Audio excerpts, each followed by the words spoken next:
Breaking news, sidang vonis 2 terdakwa kasus dugaan korupsi Masjid Sriwijaya digelar virtual.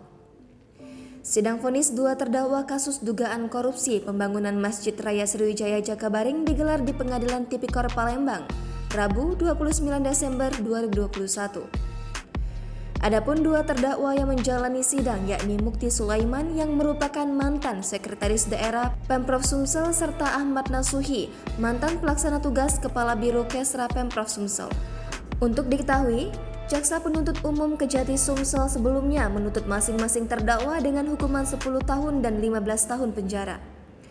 Terdakwa Mukti Sulaiman dituntut dengan pidana 10 tahun serta denda Rp750 juta subsidiair 6 bulan kurungan. Sedangkan terdakwa Ahmad Nasuhi dituntut dengan tuntutan 15 tahun penjara dan denda Rp750 juta subsidiair 6 bulan kurungan. Sementara itu, berdasarkan pantauan, sidang ini digelar secara virtual dengan terdakwa menyaksikan persidangan dari layar di Rutan Pak Jo Palembang tempat mereka ditahan. Meski demikian, persidangan ini tetap mendapat penjagaan dari aparat kepolisian yang bersiaga di depan ruang sidang.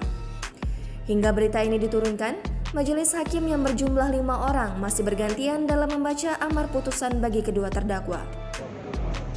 7 hari ini untuk pikir-pikir, apakah kami menerima putusan ataukah kami mengajukan banding terhadap putusan tersebut.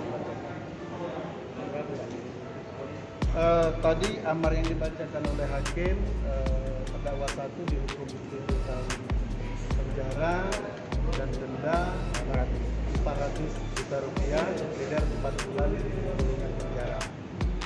Namun terhadap kerugian negara tidak ada perintah untuk mengembalikan kerugian negara karena majelis hakim sepakat dengan apa yang dituntut oleh jaksa penuntut umum bahwa terdakwa 1 tidak menerima uang sepeser pun dari hibah Masjid Sriwijaya. Tentu kami akan menggunakan waktu kami untuk pikir-pikir dalam waktu 7 hari ini.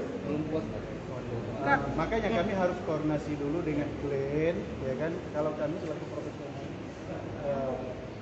profesional saja, artinya apa yang diputuskan kami konsultasikan dulu dengan klien kami.